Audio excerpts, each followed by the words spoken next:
नमस्कार मित्रों, मैं बालन सिंह स्वागत करता हूं कानपुर एजुकेशन हब पर। यदि आप लोगों ने अभी तक चैनल को सब्सक्राइब नहीं किया है तो कृपया जल्द से जल्द सब्सक्राइब करें तथा ज़्यादा से ज़्यादा लाइक शेयर और कमेंट करते रहें। धन्यवाद। चलिए चलते हैं अपने टॉपिक की ओर। तो आज से हम बात करेंगे सामान्य विज्ञान यानी कि जनरल साइंस की। तो यदि हम बात करें सामान्य विज्ञान यानी कि जनरल साइंस की, तो सबसे पहली बात आती है कि विज्ञान की उत्पत्ति किस शब्द से हुई है। तो विज्ञान की जो उत्पत्ति हुई है वे ग्रीक शब्द से हुई है। विज्ञान की उत्पत्ति ग्रीक शब्द से हुई है, यानी कि जो साइंस है, साइंस की जो उत्पत्ति हुई है वह ग्रीक भाषा के सिंटिया शब्द से हुई है। साइंस की उत्पत्ति ग्रीक भाषा के सिंटिया शब्द से हुई है। सिंटिया शब्द से हुई है। विज्ञान की उत्पत्ति यानी कि साइंस की उत्पत्ति ग्रीक भाषा के सिंटिया शब्द से हुई है। और सिंटिया का अर्थ होता है टू नो, यानी कि जानना या ज्ञान प्राप्त करना। सिंटिया का अर्थ होता है टू नो यानी कि जानना, जानना या ज्ञान प्राप्त करना, ज्ञान प्राप्त करना। जो विज्ञान है, जो साइंस है, तो साइंस की उत्पत्ति ग्रीक शब्द सिंटिया से हुई है। और सिंटिया का अर्थ होता है टू नो, यानी कि जानना या ज्ञान प्राप्त करना। तो इस प्रकार हम कह सकते हैं कि विज्ञान ग्रीक शब्द सिंटिया से बना है, जिसका अर्थ होता है ज्ञान प्राप्त करना या जानना। क्या विज्ञान ग्रीक शब्द सिंटिया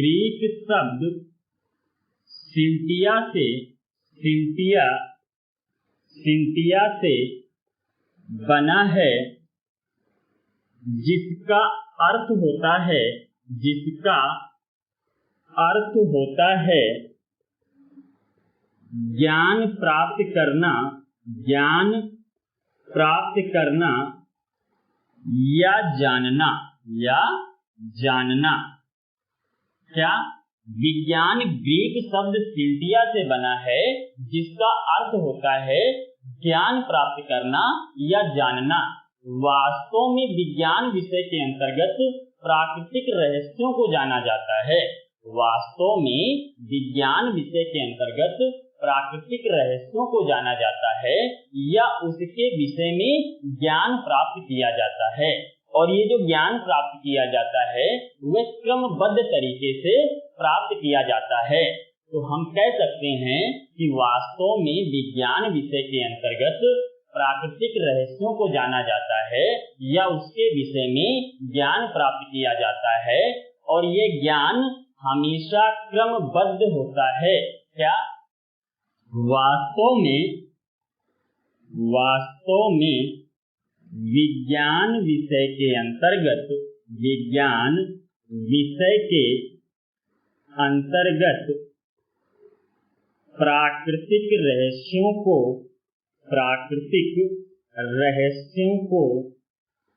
जाना जाता है या उसके विषय में ज्ञान प्राप्त किया जाता है, ज्ञान प्राप्त किया जाता है।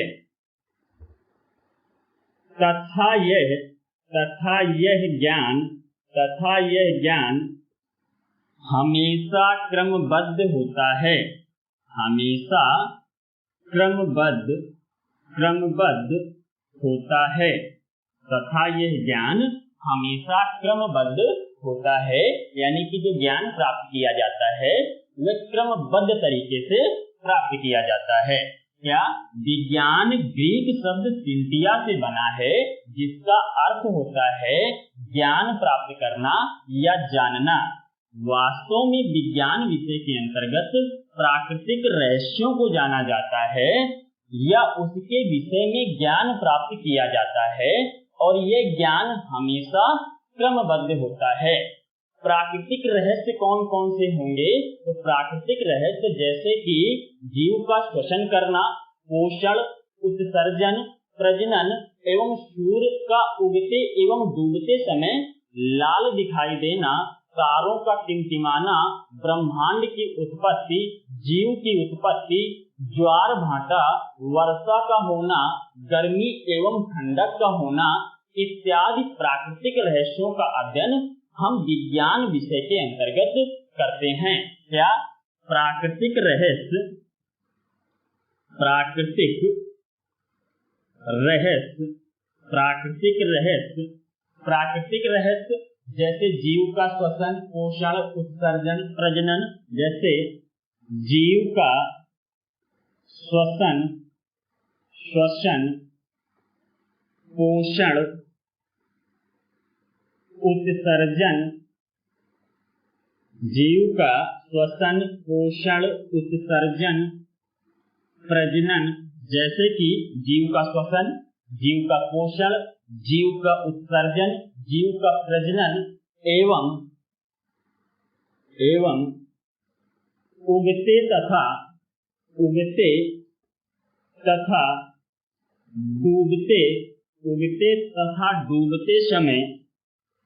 उगते तथा डूबते समय सूर्य का लाल दिखाई देना, सूर्य का क्या दिखाई देना? लाल दिखाई देना, तारों का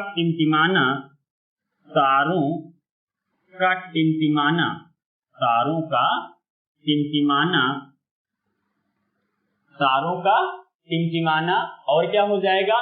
इसी तरीके से जैसे कि ब्रह्मांड की उत्पत्ति, जीव की उत्पत्ति, ज्वार भाटा, वर्षा का होना, क्या? ब्रह्मांड की उत्पत्ति, ब्रह्मांड की उत्पत्ति, जीव की उत्पत्ति, ज्वार भाटा, वर्षा का होना, ठंडी एवं गर्मी का होना, क्या? ठंडी एवं गर्मी का होना,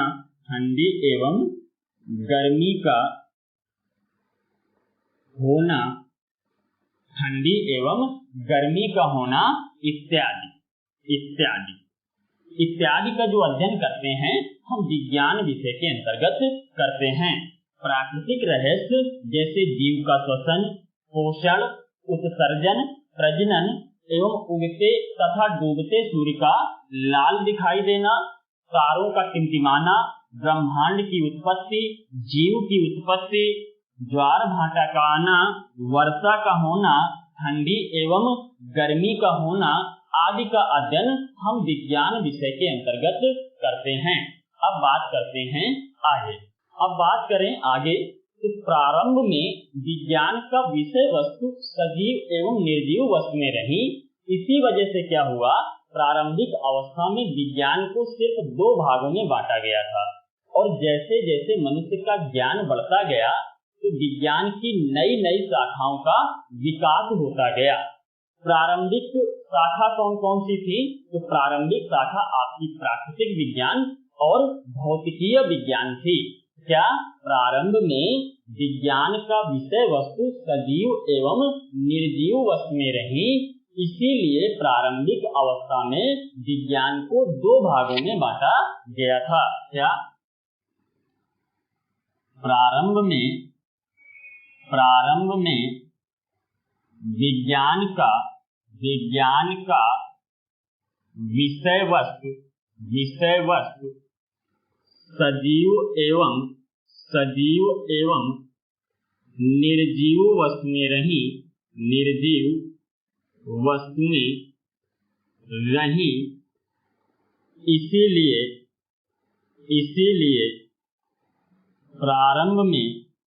इसीलिए प्रारंभ में विज्ञान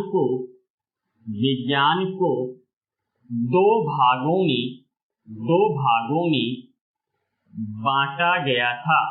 बांटा गया था।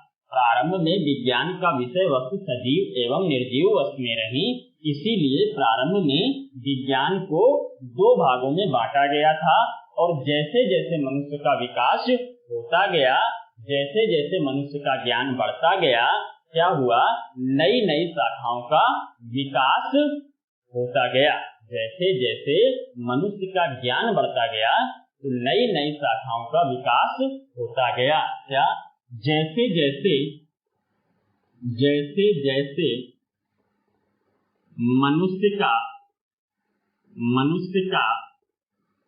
ज्ञान बढ़ता गया, ज्ञान बढ़ता गया,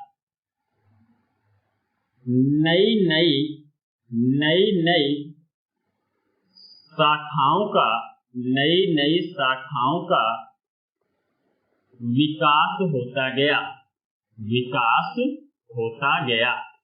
जैसे जैसे मनुष्य का ज्ञान बढ़ता गया, नई नई शाखाओं का विकास होता गया। अब यदि हम बात करें प्रारंभ में विज्ञान की शाखा कौन कौन सी थी, तो प्रारंभ में विज्ञान की दो शाखाएं थी। पहली प्राकृतिक विज्ञान यानी कि नेचुरल साइंस, और दूसरी भौतिकीय विज्ञान यानी कि फिजिकल साइंस। तो हम कह सकते हैं विज्ञान की प्रारंभिक शाखा विज्ञान की प्रारंभिक शाखा प्राकृतिक विज्ञान यानी कि नेचुरल साइंस, प्रारंभिक विज्ञान यानी कि नेचुरल साइंस, तथा दूसरी शाखा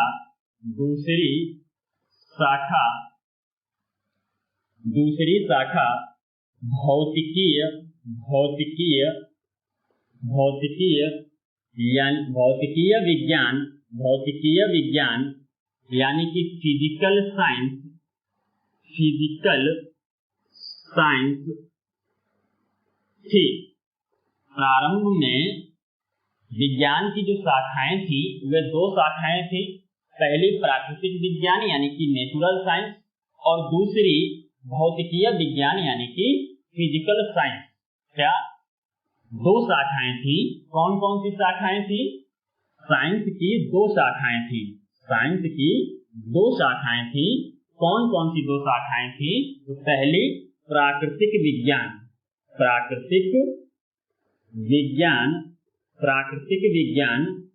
यानी कि नेचुरल साइंस,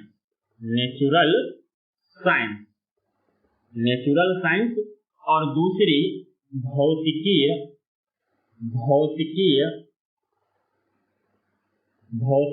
विज्ञान यानी कि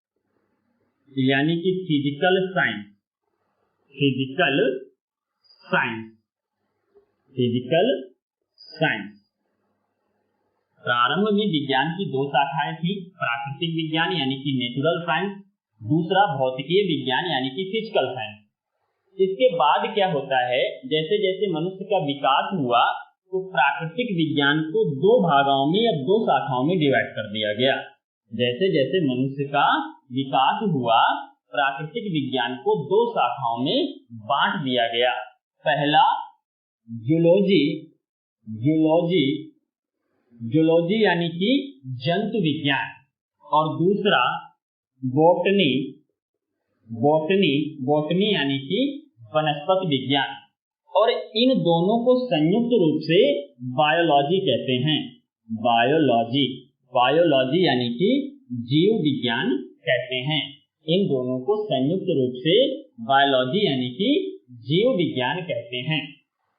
इन दोनों को संयुक्त रूप से क्या कहेंगे? बायोलॉजी कहेंगे, यानी कि जीव विज्ञान कहेंगे।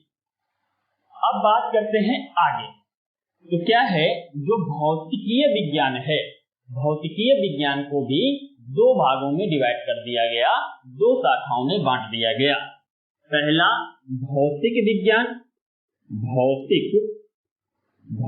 विज्ञान यानी कि फिजिक्स, और दूसरा रसायन विज्ञान यानी कि केमिस्ट्री।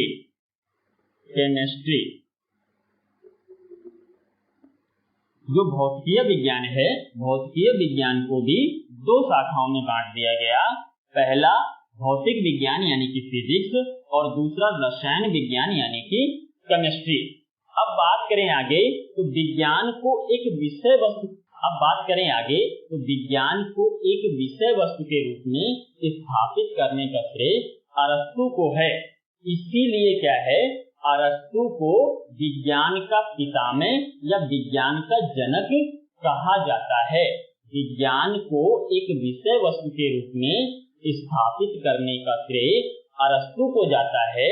इसीलिए अरस्तु को विज्ञान का पितामह या विज्ञान का जनक कहा जाता है। तो क्या विज्ञान को एक विषय वस्तु के रूप में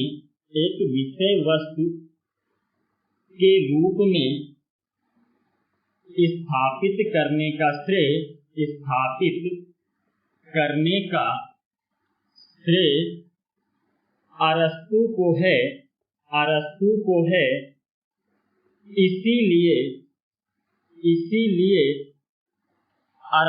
को है। इसीलिए अरस्तु को विज्ञान का पितामह कहते हैं।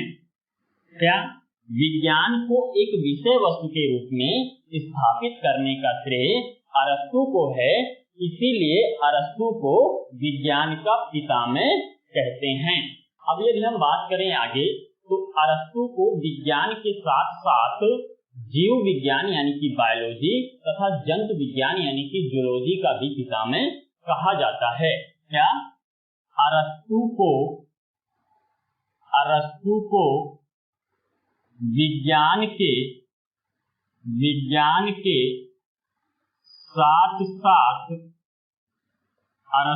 विज्ञान के साथ साथ जीव विज्ञान यानी कि बायोलॉजी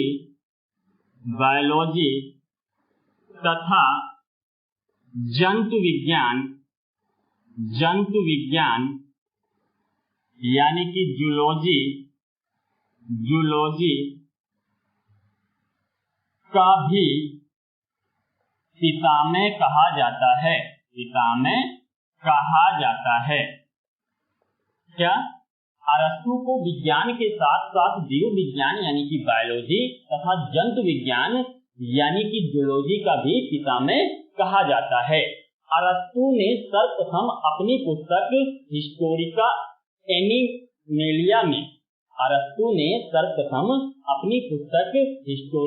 एनिमेलिया में लगभग 500 प्रकार के जंतुओं का वर्गीकरण करने का प्रयास किया, और ये वर्गीकरण बाह्य रचना एवं आकार के आधार पर था। क्या अरस्तु ने सर्वप्रथम अपनी पुस्तक हिस्टोरिका एनिमेलिया में लगभग 500 प्रकार के जंतुओं का वर्गीकरण करने का प्रयास किया, और यह वर्गीकरण जंतुओं की बाह्य रचना एवं आकार के आधार पर था।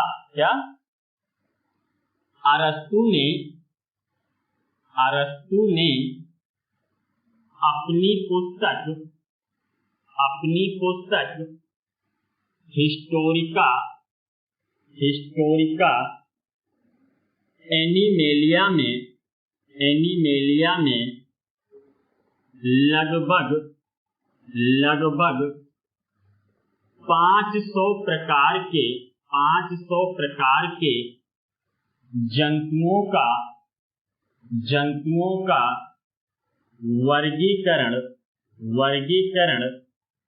करने का प्रयास किया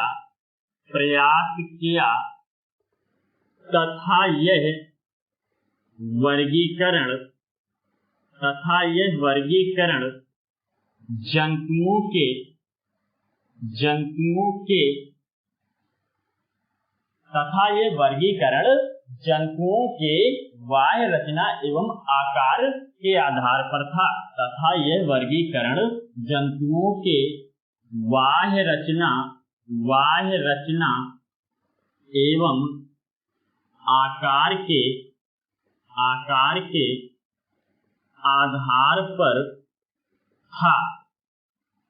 अरस्तु ने अपनी पुस्तक हिस्टोरिका एनिमिलिया में लगभग 500 प्रकार के जंतुओं का वर्गीकरण करने का प्रयास किया और यह वर्गीकरण जंतुओं के बाह्य रचना एवं आकार के आधार पर था। अब बात करते हैं आगे। अब क्या हुआ, प्रारंभ में जो साइंस है, प्रारंभ में साइंस को दो भागों में बांटा गया था।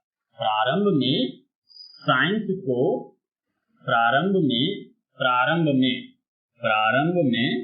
साइंस को दो भागों में बांटा गया था।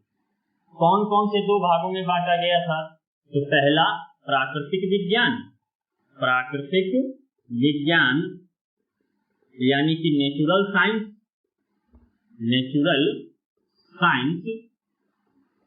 और दूसरा भौतिकीय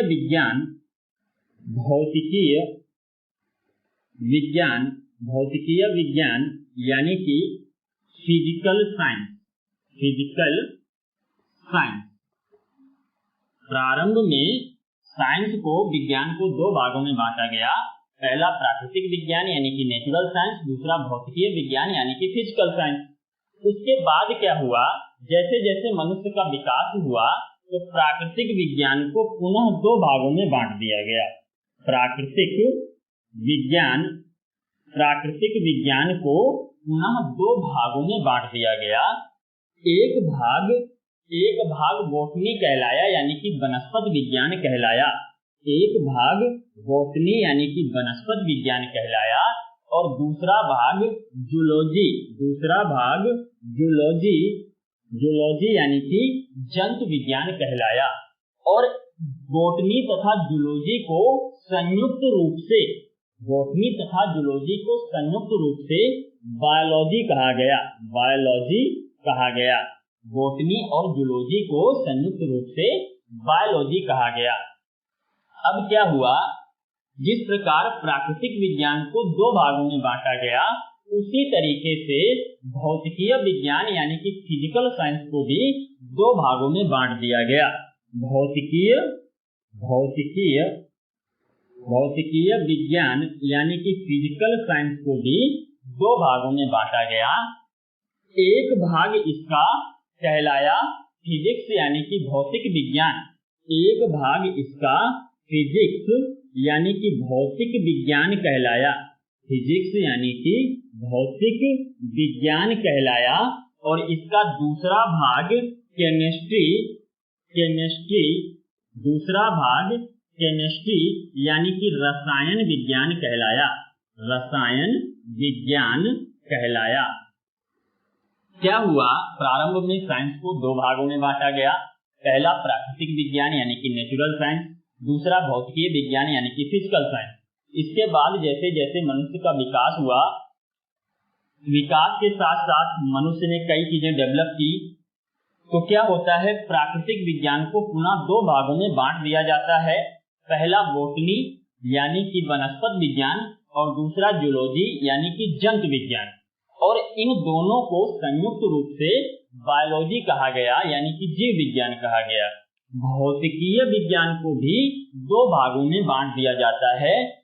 इसका एक भाग फिजिक्स यानी कि भौतिक विज्ञान कहलाया और दूसरा भाग केमिस्ट्री यानी कि रसायन विज्ञान कहलाया। अब बात करते हैं आगे। अब यदि हम बात करें भौतिक विज्ञान के पितामह कौन है, तो भौतिक विज्ञान के पितामह न्यूटन को माना जाता है। और न्यूटन ने विज्ञान के भिन्न भिन्न अवधारणाओं को समझाने का भी प्रयास किया है।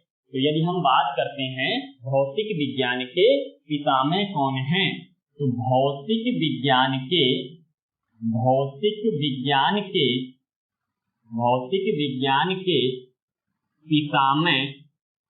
पितामह न्यूटन हैं। इन्होंने विज्ञान के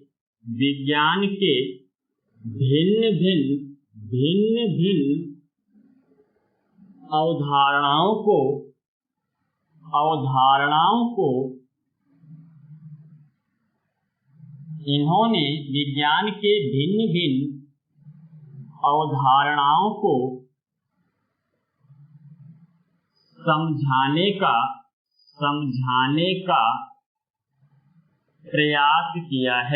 प्रयास किया है।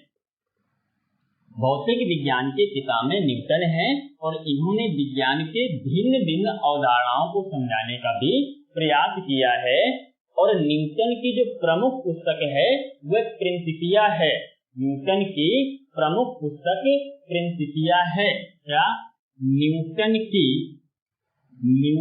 की प्रमुख पुस्तक प्रिंसिपिया है। न्यूटन की प्रमुख पुस्तक प्रिंसिपिया है तथा दूसरी पुस्तक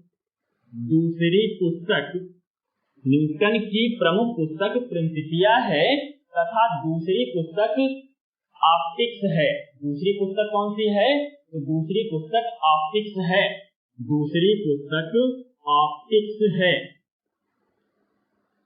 यदि आपसे क्वेश्चन पूछा जाए प्रिंसिपिया नामक पुस्तक किसके द्वारा लिखी गई, तो न्यूटन के द्वारा लिखी गई। वहीं यदि क्वेश्चन पूछा जाता है ऑप्टिक्स किसकी पुस्तक है, तो ऑप्टिक्स भी न्यूटन की पुस्तक है। अब बात करें तो न्यूटन को प्राचीन भौतिकी यानी कि एंशिएंट फिजिक्स का पितामह भी कहते हैं। क्या? न्यूटन को प्राचीन भौतिकी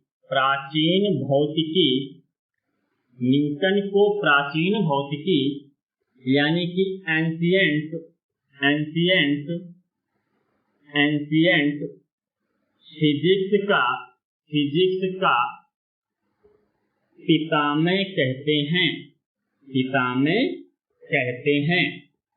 न्यूटन को प्राचीन भौतिकी यानी कि एंशिएंट फिजिक्स का पितामह कहते हैं। न्यूटन को प्राचीन भौतिकी यानी कि एंशिएंट फिजिक्स का पितामह कहते हैं, जबकि आधुनिक भौतिकी के जनक आइंस्टीन को माना जाता है। क्या?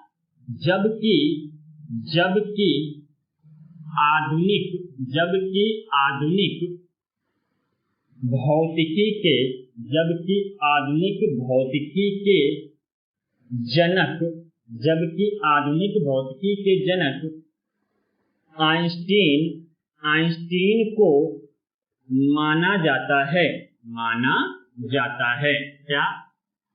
न्यूटन को प्राचीन भौतिकी यानी कि एंशिएंट फिजिक्स का पितामह कहते हैं, जबकि आधुनिक भौतिकी के जनक आइंस्टीन को माना जाता है। अब बात करते हैं हम भौतिक विज्ञान की। भौतिक विज्ञान है क्या? हेडिंग डाल लीजिए भौतिक विज्ञान। तो भौतिक विज्ञान क्या है? विज्ञान की वह शाखा जिसमें द्रव्य यानी कि मेटल, ऊर्जा यानी कि एनर्जी के विभिन्न स्वरूपों तथा ऊर्जा द्वारा द्रव्य में होने वाले परिवर्तन का अध्ययन किया जाए, वह भौतिक विज्ञान कहलाता है। क्या? विज्ञान की वह शाखा जिसमें द्रव्य यानी कि मेटल, ऊर्जा यानी कि एनर्जी के विज्ञान की वह शाखा जिसमें द्रव्य यानी कि मेटल, ऊर्जा यानी कि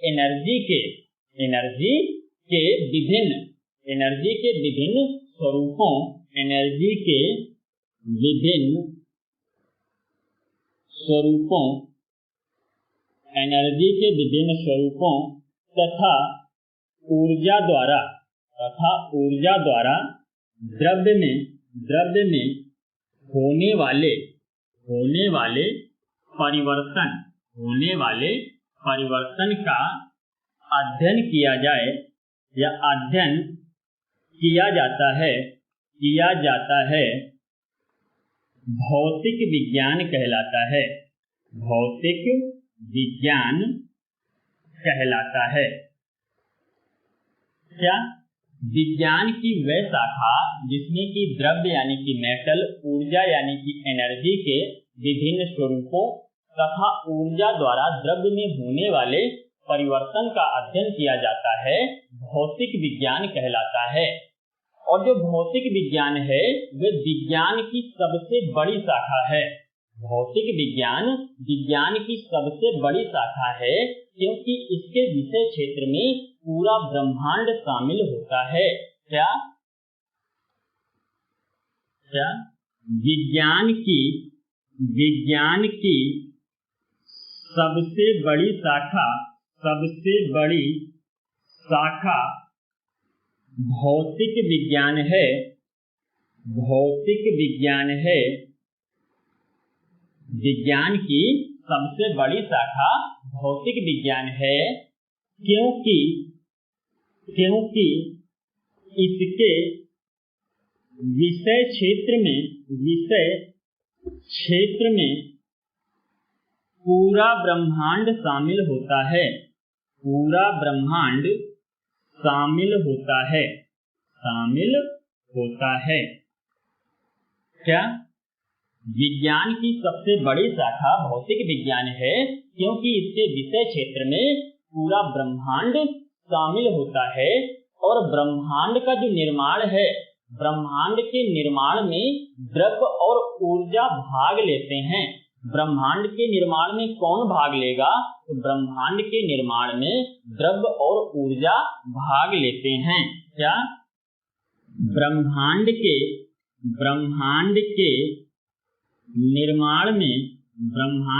निर्माण में द्रव्य एवं ऊर्जा भाग लेते हैं। ब्रह्मांड के निर्माण में कौन भाग लेगा? तो ब्रह्मांड के निर्माण में द्रव्य तथा ऊर्जा के द्वारा भाग लिया जाता है। अब बात करते हैं आगे। अब यदि हम बात करें आइंस्टीन का सबसे प्रचलित सिद्धांत कौन सा है, तो आइंस्टीन का सबसे प्रचलित सिद्धांत सापेक्षता का सिद्धांत है। क्या? आइंस्टीन का सबसे प्रचलित सिद्धांत सापेक्षता का सिद्धांत है। आइंस्टीन का सबसे प्रचलित सिद्धांत सापेक्षता का सिद्धांत है। आइंस्टीन का सबसे प्रचलित सिद्धांत कौन सा है? तो सापेक्षता का सिद्धांत है, जिसमें आइंस्टीन ने सर्वप्रथम द्रव्य और ऊर्जा के परिवर्तन को समझाया है। सापेक्षता के सिद्धांत में आइंस्टीन ने क्या किया है? सर्वप्रथम द्रव्य और ऊर्जा के परिवर्तन को समझाया है। क्या कह सकते हैं? इसमें आइंस्टीन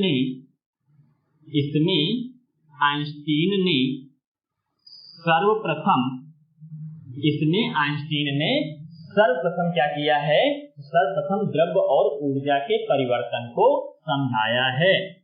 सर्वप्रथम द्रव्य एवं ऊर्जा के परिवर्तन को समझाया है। आइंस्टीन का सबसे प्रचलित सिद्धांत सापेक्षता का सिद्धांत है और इसमें आइंस्टीन ने सर्वप्रथम द्रव्य एवं ऊर्जा के परिवर्तन के बारे में समझाया है, जिसके अनुसार द्रव्य की निश्चित मात्रा से ऊर्जा की निश्चित मात्रा या ऊर्जा की निश्चित मात्रा से द्रव्य की निश्चित मात्रा प्राप्त की जा सकती है। तो कह सकते हैं इसके अनुसार द्रव्य की निश्चित मात्रा से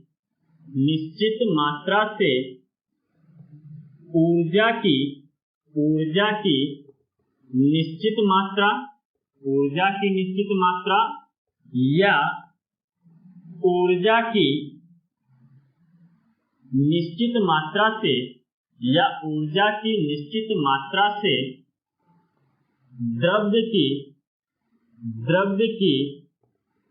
निश्चित मात्रा प्राप्त की जा सकती है, जिसके अनुसार द्रव्य की निश्चित मात्रा से ऊर्जा की निश्चित मात्रा या ऊर्जा की निश्चित मात्रा से द्रव्य की निश्चित मात्रा प्राप्त की जा सकती है। तो आइंस्टीन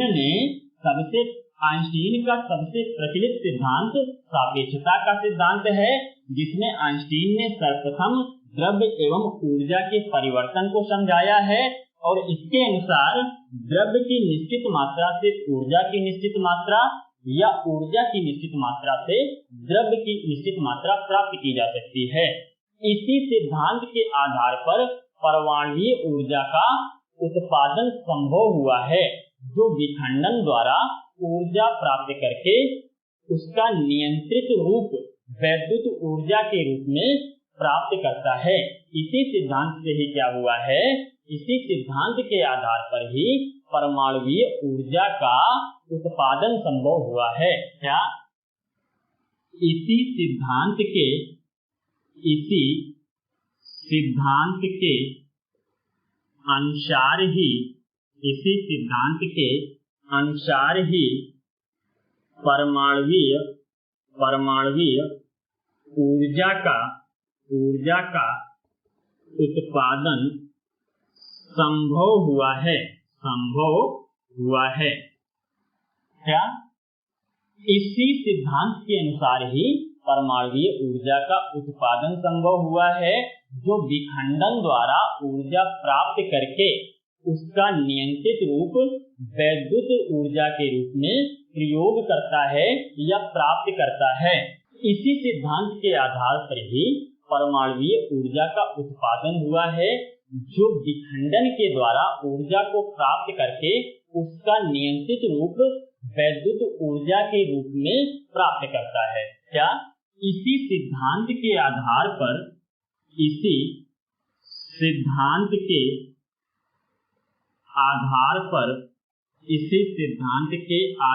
पर ही परमाणुीय ऊर्जा का उत्पादन संभव हुआ है। क्या परमाणुीय ऊर्जा का उत्पादन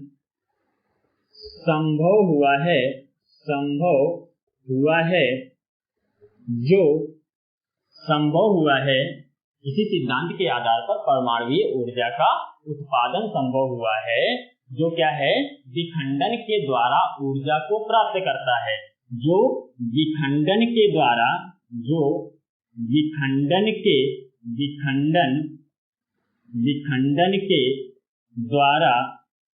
ऊर्जा प्राप्त करके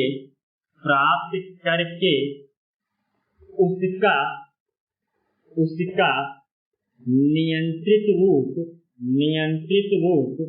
जो विखंडन के द्वारा ऊर्जा प्राप्त करके उसका नियंत्रित रूप वैद्युत ऊर्जा में प्राप्त करता है। नियंत्रित रूप वैद्युत ऊर्जा से प्राप्त करता है। क्या इसी सिद्धांत के आधार पर ही परमाणुीय ऊर्जा का उत्पादन संभव हुआ है, जो विखंडन के द्वारा ऊर्जा प्राप्त करके उसका नियंत्रित रूप वैद्युत ऊर्जा से प्राप्त करता है। आइंस्टीन को जो नोबेल पुरस्कार दिया गया था, वह प्रकाश के वैद्युत प्रभाव के लिए प्रदान किया गया था, न कि सापेक्षता के सिद्धांत के लिए। तो आप इसको याद रखिएगा। आइंस्टीन को नोबेल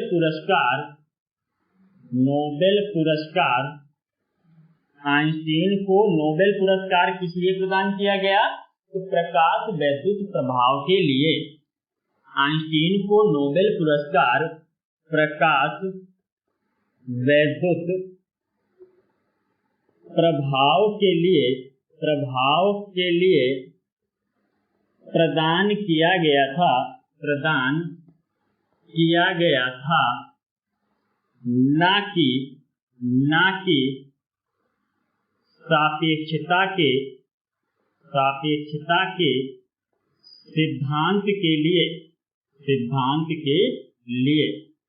आइंस्टीन का सबसे प्रचलित सिद्धांत तो सापेक्षता का सिद्धांत है, लेकिन आइंस्टीन को जो नोबेल पुरस्कार प्रदान किया गया था वह प्रकाश वैद्युत प्रभाव के लिए प्रदान किया गया था। तो आइंस्टीन को नोबेल पुरस्कार प्रकाश वैद्युत प्रभाव के लिए प्रदान किया गया था, न कि सापेक्षता के सिद्धांत के लिए। अब हम बात करते हैं आगे। तो एक वैज्ञानिक हुए प्लिनी, जिन्होंने नेचुरल हिस्ट्री नामक पुस्तक लिखी और जिसमें इन्होंने विज्ञान की विभिन्न अवधारणाओं को समझाने का प्रयास किया है। क्या? एक वैज्ञानिक हुए प्लिनी, एक वैज्ञानिक हुए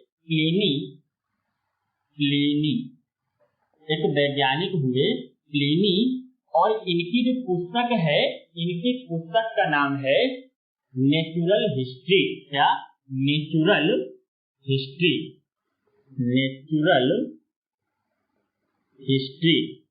यदि आपसे क्वेश्चन पूछा जाए कि नेचुरल हिस्ट्री किसकी पुस्तक है, तो नेचुरल हिस्ट्री प्लिनी की पुस्तक है। नेचुरल हिस्ट्री नामक पुस्तक लिखी,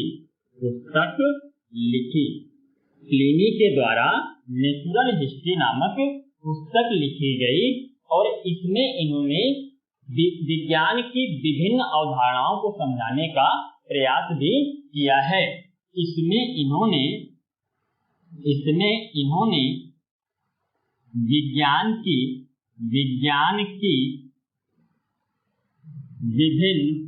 विभिन्न अवधारणाओं को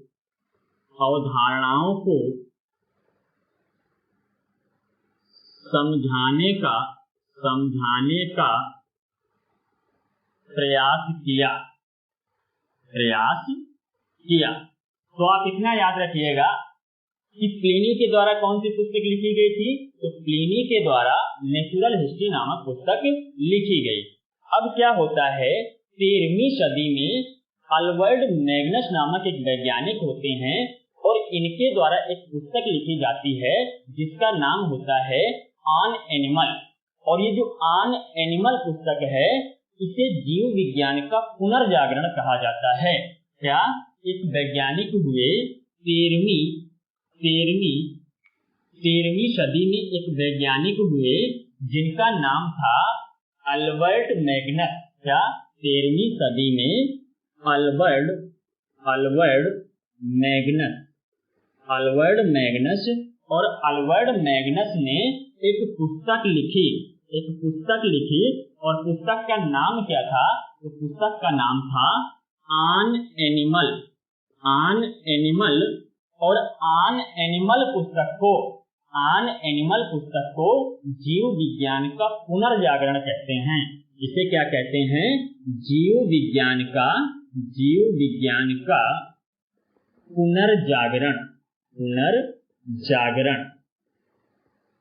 ऑन एनिमल पुस्तक को जीव विज्ञान का पुनर्जागरण कहते हैं। अब यदि हम बात करें रसायन विज्ञान के जनक कौन हैं, तो रसायन विज्ञान के जनक लिवाइसिए हैं। क्या? रसायन विज्ञान के जनक